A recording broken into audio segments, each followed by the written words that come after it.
Baik, Assalamualaikum warahmatullahi wabarakatuh. Selamat pagi teman-teman. Pada kesempatan kali ini kita akan belajar tentang sejarah tarekat. Setelah kemarin kita belajar tentang apa sih tarekat itu, pada kesempatan kali ini kita belajar tentang sejarah tarekat secara umum, dalam artian global, bukan Nusantara.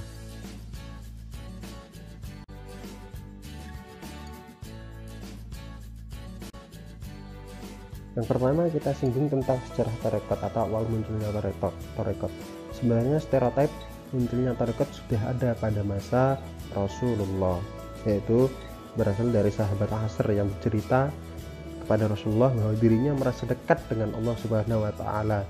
Kemudian Rasul bertanya, bukti apa bahwa engkau sedang saat ini berada atau merasa dekat dengan Allah Subhanahu wa taala?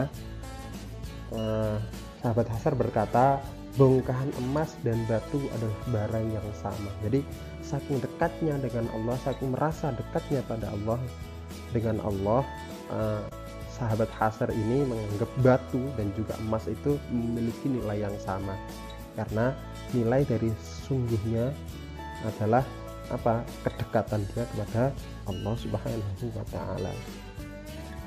Ya, kemudian inilah yang dijadikan dasar tasawuf, kemudian selanjutnya ada tarekat dan sebagainya.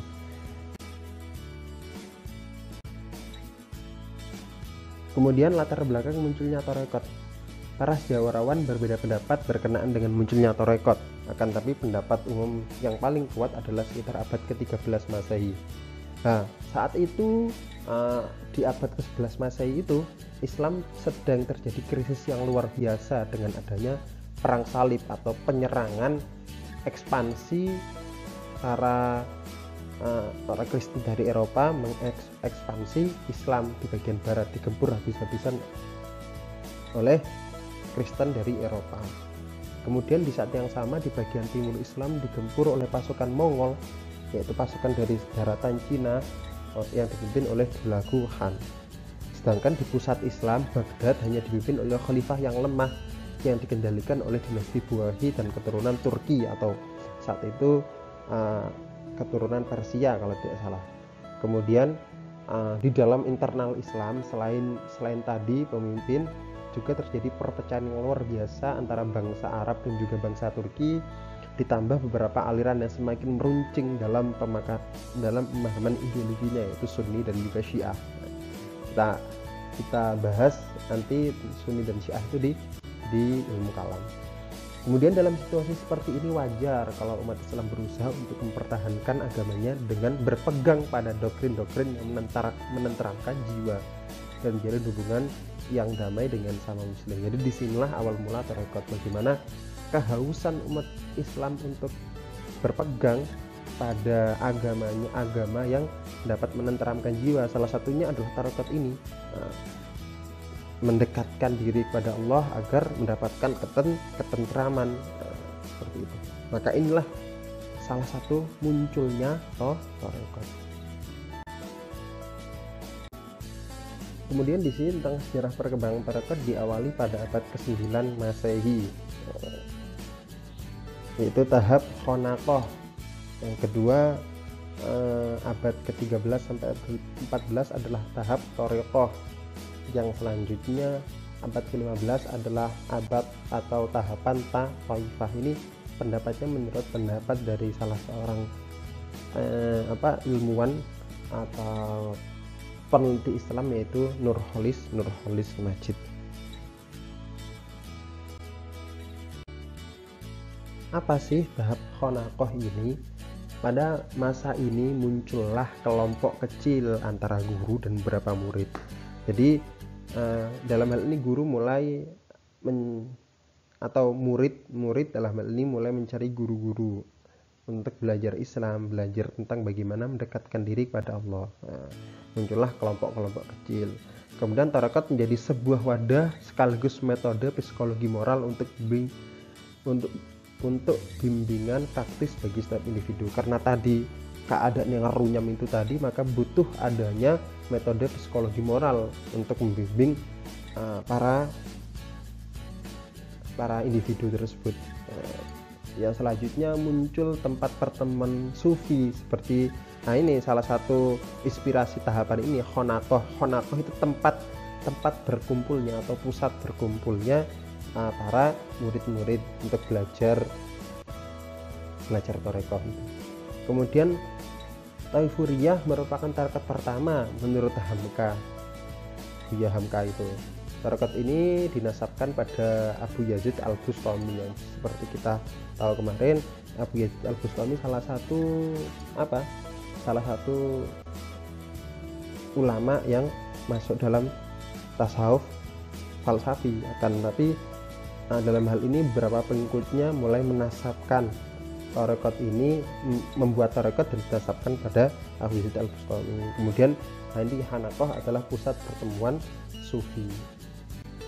Kemudian munculnya berbagai amalan-amalan untuk mendekatkan diri kepada Allah Subhanahu wa taala. Setelah berbagai kegiatan atau aktivitas berguru itu tadi, murid yang berguru itu, mulailah guru membuat sebuah amalan-amalan yang bertujuan untuk mendekatkan diri kepada Allah. Kemudian yang tentunya guru-guru ini juga berdasarkan pada hadis, berdasarkan pada Al-Quran dan sebagainya. Kemudian sufi yang terkenal pada masa ini adalah Imam Al-Junaidi Al-Baghdadi.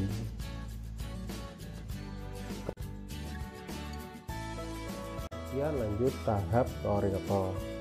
Tahap Thariqah ini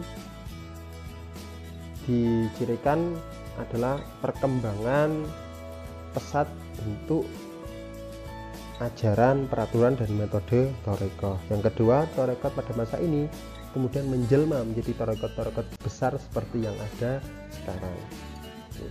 Yang ketiga, cirinya adalah selain pertemuan internal komunitas para sufi, pada masa ini juga terdapat asosiasi warga umum yang dapat kapan saja untuk mendapatkan wajenang dari sufi di sela-sela kesibukannya. Kalau sekarang itu kita bayangkan seperti majelis taklim, bagaimana seorang awam itu belajar tentang kaidah-kaidah tasawuf, kaidah-kaidah tarekat kepada seorang sufi. Akan tapi bukan masuk dalam sebuah komunitas, tapi hanya datang kemudian mendengarkan wajenang-wajenang, setelah itu kembali ke rumah, seperti itu. Tarekat-tarekat pada masa ini diantaranya adalah tarekat Qadiriyah, Sadziliyah, Naqsabandiyah, dan Rifaiyah. Ini tarekat-tarekat yang sebagian besar terkenal pada masa ini, yaitu tarekat Qadiriyah, Sadziliyah, dan Naqsabandiyah. Selanjutnya tahap Taifah. Tahap Taifah ini tarekat mulai menyebar ke seluruh dunia, disebarkan oleh para murid yang telah sampai pada derajat syekh.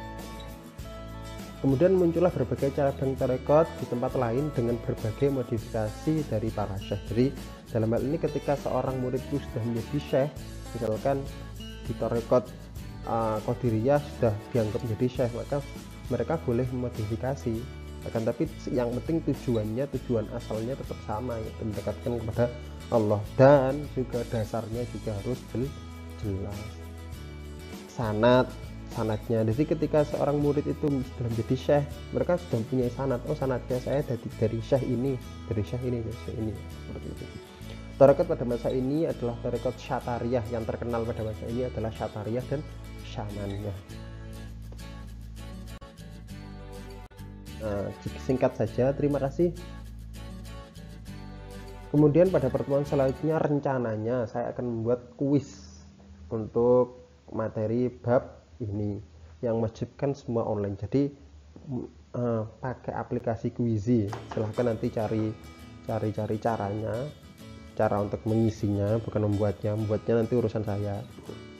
Kita akan membuat sebuah game atau kuis ya, sama pertanyaan, cuma nanti pakai sistem waktu dan semuanya harus wajib online. Itu kalau saya sempat juga untuk membuatnya besok, karena cukup rumit. Begitu saja, kurang lebihnya mohon maaf. Jika ada pertanyaan silahkan ditanyakan. Jika ada sesuatu yang kurang paham silahkan tanyakan. Kurang lebihnya mohon maaf. Wassalamualaikum warahmatullahi wabarakatuh.